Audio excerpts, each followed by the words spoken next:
हाँ तो भाई लोगों, 250 के चेज में भी अगर आपके कलेजे मुंह को आ रहे हैं ना, तो मतलब आप पाकिस्तान क्रिकेट टीम को सपोर्ट कर रहे हो। ठीक है, ऐसी टीम ही नहीं रखी जो मजाल है कि सुख का सांस ले लेने दे। सही है, अपने फैंस को कभी निराश नहीं करना इन्होंने, क्योंकि फैसलाबाद में तकरीबन 17 साल बाद क्रिकेट वापस आई है। अब उन शायकीन को हम भाई निराश तो कर नहीं सकते थे। भाई 17 साल बाद क्रिकेट आई है तो थोड़ा अच्छा मैच तो देखने को मिले ना। क्या मतलब 250 का टारगेट मिलता, वन साइडेड चेज मार दे, बाबर 100 कर देता, ठीक है, उधर से फ़खर जमान 100 कर देता, आराम से चेज करके चले जाते तो क्या हो जाता। वैसे बाबर 100 कर देता वो ज़्यादा बेहतर हो जाता इनके लिए हैं, बाबर के फैंस खुश हो जाते ना। लेकिन नहीं भाई साहब, यूं बिल्कुल टाइट मैच देखना और लास्ट बॉल तक ऑलमोस्ट लेके जाना, तो ये तो पाकिस्तान टीम का आपको पता है फिर शुरू से ही रहा है, और अपने फैंस को कभी निराश नहीं किया उन्होंने, और आज भी ऐसा ही किया। ये शुक्र है कि भाई साहब मैच जीत गए। ठीक है, वरना जिस हिसाब से ये चल रहे थे, कहीं लास्ट में जाके कुछ ब्लंडर मार देते, कुछ आउट वाउट हो जाते और मैच हार जाते ना, फिर तो जो इनकी हालत बननी थी ना, फिर काम और ज़्यादा ख़राब हो जाना था। खैर भाई साहब, इन शॉर्ट बात यही है कि शाहीन शाह अफरीदी की कप्तानी में पहला ओडीआई मैच तो हम जीत चुके हैं, और जितवाया किस बंदे ने है? मोहम्मद रिजवान और सलमान लियाका ने। मोहम्मद रिजवान वही बंदा जिसको आपने इसी ही फॉर्मेट से कप्तानी से हटाया था। ठीक है, और मैं आपको याद दिलाता चलूँ ज़रा, चैंपियंस ट्रॉफी के बिल्कुल ही पहले जो हमारी ट्राई नेशन सीरीज़ हुई थी साउथ अफ्रीका, न्यूजीलैंड और पाकिस्तान के दरमियान, उसमें भी ये बंदा और साथ आगा सलमान, इन दोनों ने ही हमें आगे 100 करके दोनों ने सेंचुरी स्कोर की थी, और उसके बाद 350 का एक रिकॉर्ड रन चेस करवा के दिया था हमें। उसमें भी बाबर आजम साहब नहीं चले थे। ओपनर्स तो हमारे वैसे ही बड़े अरसे से शफल कर ही रहे हैं, कभी कौन आता है कभी कौन आता है। बाकी मिडिल ऑर्डर के ये जो 3 बैटर्स हैं, 1 डाउन पे बाबर आजम, 2 डाउन पे मोहम्मद रिजवान और उसके बाद आगा जी, ये 3 बैटर्स जो हैं ये उस दिन भी थे, आज भी थे। ठीक है, उस दिन भी बाबर साहब फेल हो गए हैं, आज भी बाबर साहब फेल हो गए हैं। उस दिन भी मोहम्मद रिजवान और आगा जी ने परफॉर्म करके दिया था, आज भी इन दोनों ने ही परफॉर्म करके हमें मैच के करीब लेके जाके दिया। लेकिन आगा जी ने जो लास्ट में ब्लंडर मार दिया ना, जाते जाते बिल्कुल मतलब मैच बिल्कुल ही फिनिश हो चुका है, उस टाइम पे आउट होके चले जा रहे हैं, और उसके बाद हमारे नवाज साहब वो भी चले जाते हैं, मतलब बिल्कुल ही टेंशन दे दी थी। ये तो शुक्र है कि नवाज का वो जो सेकंड लास्ट ओवर में एक छक्का लग गया, वो लग गया था तो कुछ हम ज़रा रिलैक्स फील कर रहे थे, वरना काम वहीं पे ही हमारा हो चुका था। तो ऐसी टीम यकीन करो नहीं है। पूरे वर्ल्ड में आप चक्कर लगा लें, मैं कहता हूँ ज़रा साइकिल लेके ज़रा चक्कर लगाया हो, एक कहीं नहीं मिलेगी आपको। ये वाहिद ऐसी अनोखी टीम है जिसको आप भाई नहीं, इस पर भरोसा कर ही नहीं सकते ना आप। ये एनी डे एनी टाइम आपको यूं गलत साबित कर के दिखाएगी। तो खैर भाई साहब, good news for Shaheen Shah Afridi, पहला ODI match as a captain खेल रहे थे और उनको विक्ट्री हासिल हुई है। लेकिन भाई साहब, नसीम शाह पता नहीं कहाँ से ना ऐसे निकलते निकलते कहीं बस फिनिशिंग टच पे आगे खड़ जाता है। मतलब जहाँ मैच फिनिश होने वाला होता है वहाँ नसीम शाह आपको मिल जाता है। अफगानिस्तान के खिलाफ आप देख लो कि कितने मैचेस उस बंदे ने फिनिश करवा के दिए, 2-3 मैचेस तो हमने विटनेस किए ही हैं। आज भी वो बंदा लास्ट सिंगल आ गया, लास्ट सिंगल ही वैसे देखने को मिला, उसमें इतना कोई बड़ी बात थी नहीं, लेकिन भाई साहब फिनिश तो वही करके गया। अब जरा मैच स्कोर पे बात करेंगे भाई साहब, किस किसने रन किए हैं। हमारे ओपन आए थे फ़खर और साथ सैम अयूब। शुक्र है सैम अयूब डक पे आउट नहीं हुए। ठीक है, इसका जो ओडीआई का रिकॉर्ड है ना वो बड़ा अच्छा चल रहा है। मैं नहीं चाहता कि इसमें कुछ काम ख़राब हो, क्योंकि T20 में इसका जो कैरियर का स्टार्ट था उसमें भी इसने 20-25 मैच लिए थे पहली 50 के लिए, और उसके बाद अब दोबारा इसके डक शुरू हो गए। तो T20 में तो इसका बेड़ा गर्क हुआ ही पड़ा है स्टैट्स का, रिकॉर्ड्स का। लेकिन मैं नहीं चाहता जो इसका वनडे का रिकॉर्ड है ना वो ख़राब हो। इसमें चलो थोड़ा बहुत ना अच्छा करता जाए, क्योंकि वनडे में इसने स्टार्ट लिया था और उसके बाद जो साउथ अफ्रीका में ये खेल के आया, ऑस्ट्रेलिया में खेल के आया। आज भी ठीक है, 39 की कुछ खास इनिंग्स नहीं है, 50 तो कम अज़ कम करना चाहिए था, लेकिन फिर भी 39 करके गया। अच्छा स्टार्ट दे दिया फ़खर जमान ने और सैम अयूब ने। फ़खर जमान भी 45 रन करके जाते हैं, तो इन दोनों ने ना देखा जाए तो ओपनिंग का एक अच्छा स्टार्ट दे दिया। लेकिन ये इस कंडीशन में भाई साहब 50-100 से नीचे बात बनती नहीं थी इन दोनों ओपनर से, क्योंकि विकेट में कुछ भी नहीं था। नॉर्मली आपको मदद मिल रही थी, थोड़ा बहुत पेसर्स को कुछ 19-20 से हल्की सी हरकत देखने को मिली थी, वो भी बिल्कुल स्टार्ट में, और उसके बाद ख़त्म। बाकी स्पिनर्स को दरमियान में आगे थोड़ा मदद मिलना शुरू हो रही थी, क्योंकि ड्यू फैक्ट आज बिल्कुल भी नहीं पड़ा, जिसको सोच के हमने टॉस के टाइम पे पहले बॉलिंग पकड़ ली, क्योंकि सेकंड इनिंग्स में हम ये एक्सपेक्ट कर रहे थे कि लाहौर की तरह यहाँ पे भी ड्यू आ जाएगा, लेकिन ऐसा हुआ नहीं, क्योंकि हवाई बहुत ज़्यादा चल रही थी। तो ये भी आपको माइंड में रखना चाहिए। ये तो कहीं अगर मैं ये सोच रहा हूँ कि 300 प्लस टारगेट होता, हमारे लग गए थे, क्योंकि ड्यू आया नहीं है, और हमारे बैटर्स ने तो आपको पता है फिर, क्योंकि हमारे रिलायबल बैटर्स तो 3 ही है ना। Fakhar Zaman in and out हो रहे हैं टीम में। सैम अयूब को देख लें तो वो बेचारा, उसको तो अभी कुछ कह नहीं सकते ना, वो तो अभी पता नहीं कौन से स्ट्रगलिंग फेज से गुजर रहा है, उसको अभी ज़रा थोड़ा और मजीद टाइम लगेगा। तो ये हमारे ओपनर्स हो गए। ठीक है, मिडिल ऑर्डर में हमारी जो रिलायबल बैटर्स हैं जिन पे हम रिलाय कर सकते हैं वो हैं जी बाबर आजम, मोहम्मद रिजवान और आगा जी। ये 3 बैटर्स हैं जिन पे हम रिलाय कर सकते हैं और उम्मीद कर सकते हैं कि भाई साहब ये हमें मैच जितवा के देंगे। बाकी देख लें उसके बाद जो हमारे बैटर्स आ रहे थे वो सारे ही ऐसे नहीं, कि कोई कम बैक कर रहा है तो कोई रेगुलर ही नहीं है टीम में। तो मतलब देखा जाए तो जो रेगुलर बेसिस पे खेल रहे हैं वो ये 3 प्लेयर्स ही खेल रहे हैं, वनडे फॉर्मेट की बात करूँ तो इन्हीं तीनों पे हमें यकीन होना चाहिए। तो ये है हमारी वनडे क्रिकेट की हालत। उस हिसाब से अगर मैं देखूं तो फ़खर जमान और सहम अयूब ने फिर भी ठीक बैटिंग कर दिया, लेकिन अगर ये रेगुलर पार्ट होते इस टीम का तो फिर भाई साहब इस विकेट पे मैं एक्सपेक्ट करता था इनसे कम से कम 60-60, 80-80 इस हिसाब से रन करके जाने चाहिए। लेकिन फिर भी देखा जाए तो ओवरऑल अच्छा स्टार्ट दे दिया इन्होंने। फिर आ जाते हैं जी हमारे बाबर आजम साहब, जिनका एक मैच में ऐसा लगता है कि कमबैक हो गया, वेरी नेक्स्ट मैच में हम ये बात कर रहे होते हैं कि भाई साहब आउट ऑफ फॉर्म चल रहा है। बाबर आजम के फैंस सारे यही बातें करते हैं। जैसे बाबर आजम ने एक मैच में 50 लगाया, चलो जी कम बैक आ गया, किंग बॉबी इज बैक, ब्ला ब्ला पता नहीं क्या क्या बातें। वेरी नेक्स्ट मैच में जब वो बंदा आउट हो जाता है फिर हम बातें कर रहे होते हैं ओ आउट ऑफ फॉर्म चल रहा है। बॉबी साहब का यही है भाई साहब, मतलब जैसे बाबर आजम आया बैटिंग पे, मैं ये सोच रहा था कि भाई साहब अब ये फ्रीरा को हटाएगा, साथ ही दूसरे एंड से भी लेफ्ट आर्म स्पिनर को लगा देगा। मतलब पहले फ्रीरा और लिंडे तो बॉलिंग कर ही रहे थे ना, मतलब जैसे ही बाबर आजम आया उसने फ्रीरा को भी हटा दिया, चल बेटा आ जा जरा। फॉर्चून जो कि पहला ओवर करने आया वो पहले ही ओवर में बाबर साहब को ले गया। बाबर आजम साहब लेफ्ट आर्म स्पिनर या लेफ्ट आर्म स्पिनर स्पिन करता है तब स्लिप पे कैन दे के चले जाते हैं। उस बंदे को जब आप आर्म बॉल करोगे वो भाई साहब पैडों पे खा के सुकून से विकेट दे के बाहर जा रहे होते हैं। ये तो शुक्र है, एक अच्छी चीज़ हुई है आज बाबर आजम की बैटिंग में कि भाई साहब ने रिव्यू नहीं लिया, वरना आउट के साथ साथ हमें एक रिव्यू भी गंवाना पड़ता है। ये तो बाबर आजम की बैटिंग से हम बड़े अरसे से देखते हुए आ रहे हैं कि left arm spinner, Babar Azam का LBW और एक रिव्यू, ये 3 चीज़ें तो बनी हुई है ना, ये तो ज़ाया होनी ही होनी है। खैर भाई साहब बाबर आजम आज फिर आउट हो जाते हैं जल्दी, और फैसलाबाद की इस विकेट पे मैं एक्सपेक्ट कर रहा था कि भाई साहब को अच्छे रन करके जाएगा। T20 में लास्ट मैच में 50+ रन करके आया तो आज ज़रा वो वाला कॉन्फिडेंस भी होगा। लेकिन क्या कह सकते हैं, हम तो कुछ बात करते हैं फिर सारे हम ही पड़ जाते हैं कि भाई बाबर के खिलाफ बात क्यों किया। ठीक है भाई, क्या तो खुद बाबर अपने को कि भाई साहब परफॉर्म करे। खैर अभी एक ही मैच हुए, आगे 2 मैचेस और पड़े हैं, क्या पता बाबर आजम साहब मजीद फिर कोई कम बैक आ जाए। तो बाबर आजम के बाद आ रहे थे हमारे मोहम्मद रिजवान, और साथ मैं सलमान लियागा को भी जोड़ूंगा क्योंकि इन दोनों की वजह से हम ये वाला मैच जीते हैं। वरना मैं तो अब ये सोच रहा हूँ कि अगर इन दोनों की पार्टनरशिप ना होती तो नीचे तो हमारा बेड़ा ही गर्क था।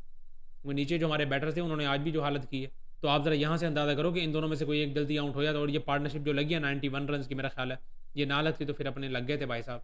तो ये है भाई सूरत हाल हमारी कि हम साउथ अफ्रीका की C टीम मैं कहूँगा, BC टीम ही कहूँगा, क्योंकि मेन उनके सारे बैटर्स बॉलर्स जो बैठे हुए हैं ना वो घर बैठे हुए हैं अपने, और हम उसके खिलाफ भी इस सीधे सीधे ट्रैक पे हम फंस चुके हैं। अगर कहीं उनके मेन बॉलर्स होते हैं तो इस ट्रैक पे भी हमने बहुत जल्दी विकेट्स गवा देनी थी अपनी।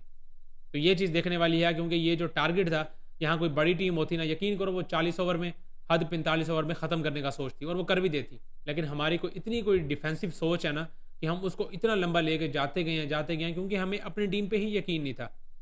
हमारी टीम वालों को, हमारे टीम मेंबर्स को अपनी ही टीम पे यकीन नहीं था कि नीचे वाले आने वाले जो प्लेयर्स हैं वो नहीं कर सकते, इसलिए वो लेके जाते ही गए और उसके बाद मैच इतना ज़्यादा बिगड़ गया। इसीलिए कहते हैं कि जब आप चेत पे जाते हैं ना तो वनडे फॉर्मेट में तो आप समझ लो कि आखिरी के 5 ओवर्स हैं ही नहीं। ठीक है, इस हिसाब से, और खासकर जब टारगेट ही ऐसा हो, ऑलमोस्ट देखो तो 250 का टारगेट था ना, तो इसमें आपको 45 ओवर ही जहन में रख के चलना चाहिए था कि 45 में ख़त्म, ये आगे 5 ओवर तो समझो है ही नहीं। तो टॉस जीत के पाकिस्तान पहले बॉलिंग का फैसला करती है और साउथ अफ्रीका पहले बैटिंग करते हुए 57 रन करता है भाई उनका डेब्यूटेंट। मतलब आप गिनने बैठ जाओ ना तो पता नहीं कितने प्लेयर्स निकल आएंगे ऐसे जो कि पाकिस्तान के खिलाफ डेब्यू कर रहे हो और उन्होंने आग लगाई भी हो। अब ये प्रेटोरिस जो है ये 57 रन करके जाते हैं अपने डेब्यू मैच में। ठीक है, T20 मैच में वो बेचारा पहली ही बॉल पे आउट हो गया था, लेकिन आज उस बंदे ने क्या अच्छी शॉट्स लगाई हैं। मतलब ऑन साइड पे तो इतना प्यारा खेलता है ना वो, ऐसे हल्के से पंच कर करके उस बंदे ने चौके लिए हैं। एक टाइम पे तो नसीम शाह को एक बाउंड्री लगी है, वो बाउंड्री के बाद परेशान हो गया था और उसको देख रहा था बैटर को, यार ये शॉट लग कैसे गया इस बंदे से, इस तरह के वो शॉट्स लगा के गया आज हमें। और उसके बाद डिजोर्जी साहब, उस बंदे से भी रन नहीं हुए। क्विंटन डिकॉक का भी फाइनली कमबैक हो गया। ठीक है, वो भी बेचारा कमबैक कर रहा था मेरा ख्याल है को वनडे फॉर्मेट में 2 साल के बाद, और आज उस बंदे ने भी 63 रन की एक अच्छी इनिंग्स खेली है। तो मैं वही बार बार आपको बात कर रहा हूँ कि पाकिस्तान के खिलाफ तो किसी का भी डेब्यू करवाना हो, किसी का कमबैक करवाना हो, कोई बेचारा फॉर्म से लड़ रहा हो, जूझ रहा हो ना, पाकिस्तान के खिलाफ डाल दो। हम बैठे हुए हैं यार, हम ये समाज सेवा करने के लिए तो बैठे हैं और हमसे तो कुछ होता नहीं है।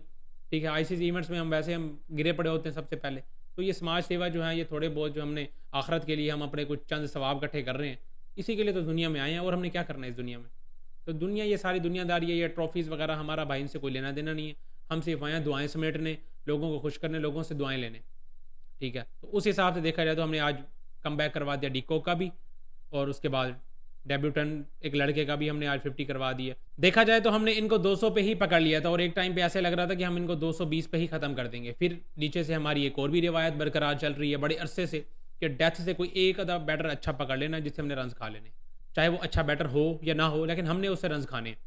तो अब ये कॉर्बन बोज को मैं देख रहा हूँ कि लगातार T20 में भी इसने एक आखिरी 30 की इनिंग खेल ली है, और आज भी ये बंदा 40+ की इनिंग खेल के जा रहा है नीचे से आके, जो कि अपने टीम को एक अच्छे टोटल की तरफ लेके गया। और एक मुझे अच्छी तरीके से याद पड़ता है, जब हम साउथ अफ्रीका गए हुए थे टेस्ट सीरीज़ खेलने, तब भी ये बंदा मेरा ख्याल है 60 या 70 की इनिंग्स खेल के गया था हमारे खिलाफ। तो ये भी हमारे सही गल पड़ा हुआ है, या पता नहीं हमें इससे मोहब्बत हो गई है कि हम इसके रन्स के बगैर रह नहीं सकते। तो ये थी भाई साउथ अफ्रीका की बैटिंग। पहले बैटिंग करते हुए 263 करती है और ऑल आउट हो जाती है। अब जरा हमारी बॉलिंग पे थोड़ी सी बात कर लें। जो हमारी बॉलर्स ने बॉलिंग की है, शाहीन शाह अफरीदी 10 ओवर्स में 55 रन और सिर्फ एक ही विकेट हासिल करते हैं, वो भी कॉर्बन बॉश की, जो कि हमें मार रहा था। दूसरे नंबर पे हमारे नसीम शाह 9 ओवरों में 40 रन, 3 आउट भी करता है और अच्छी बॉलिंग की यार इस बंदे ने। जो स्लो वंस ना, क्योंकि इस विकेट में मैं नोट कर रहा था दोनों ही इनिंग्स में स्लो वन बड़ा काम कर रही थी। पेसर जितने भी थे वो जब स्लो वन करते थे बड़ा इफेक्टिव था उस टाइम पे ना। तो नसीम शाह ने स्लो वन कर करके ना अपने आप को ठीक ठाक बचाया और 3 आउट भी कर गया। आगा जी पे बात करें तो 3 ही ओवर्स में 30 रन खाए हैं भाई साहब ने 10 की इकोनॉमी के साथ। शाहीन भाई ने कहा भाई साहब आप रहने दो, आप T20 में ही अपना जो भी बेड़ा गर्क कराना, यहाँ कैप्टन मैं हूँ तो मैं हिसाब लगाऊंगा। कैप्टन से याद आया कि पता नहीं हमारी टीम में कुछ 3-4 कैप्टन हो गए हैं और सारे अपनी मर्जी की कैप्टनसी कर रहे हैं। आगा जी स्लिप में खड़े हैं तो वो बेचारा T20 की कैप्टन की आदत में, ठीक है, T20 का वो कैप्टन है तो उसको वही आदत लगी हुई है, वो अपनी फील्ड चेंज कर रहा है। और रिजवान साहब वो हमारे वनडे के अभी कप्तानी से हटे हैं, वो अपनी फील्डिंग चेंज कर रहा होता है, ठीक है। बाबर आजम भी एक दौर में कप्तान रह गए, वो अलग आगे मशवरे दे रहा होता है शाहीन शाह अफरीदी को। शाहीन शाह तो वैसे भी नए कप्तान बने। तो ये 4 कप्तान ना आपस में फील्ड में लगे हुए थे, एक फील्डर को उधर कर रहा है, दूसरा उधर कर रहा है, स्टारों ही कप्तान बने हुए थे। सैम अयूब पे बात करें तो ये बंदा ऑलराउंडर बन के ही रहेगा। 8 ओवर्स में 39 रन, 2 आउट भी कर जाता है। और आउट कौन से कर जाता है? 2 मेन विकेट्स ये बंदा लेके जाता है। तो ये बंदा तो भाई साहब ऑलराउंडर बन के रहेगा। और आज के मैच में भी देखा जाए तो ऑलराउंड परफॉर्मेंस दिया है इसने। फिर आ जाते हैं जी हमारे नवाज साहब, जो कि 10 ओवर में बड़ी एक्सेप्शनल बॉलिंग की। और एक बॉलर ऐसा लग रहा था जो कि पता चल रहा था कि भाई साहब इस ट्रैक पे भी ना हमारा कोई प्रॉपर स्पिनर बॉलिंग कर रहा है। हालांकि ये प्रॉपर स्पिनर बॉलर नहीं है, लेकिन फिर भी पता चल रहा था कि भाई साहब बॉलिंग हो रही है। इस तरह की बॉलिंग में एक्सपेक्ट कर रहा था इब्रार से, जो कि हमारा प्रॉपर स्पिनर है, लेकिन उससे उस तरह की बॉलिंग होती नहीं है। वो हम फैसल अकरम को खिला लेते, क्योंकि जिस तरह का ये ट्रैक बन चुका था बाद में, वहाँ पे फैसल अकरम का जितना ब्रेक होना था ना, आप एक्सपेक्ट नहीं कर सकते। यकीन करो उसका बहुत ज़्यादा ब्रेक होता है। और ऐसी विकेट पे जहाँ बाद में इतना ज़्यादा टर्न मिल रहा था, मैं उसको बड़ा मिस कर रहा था।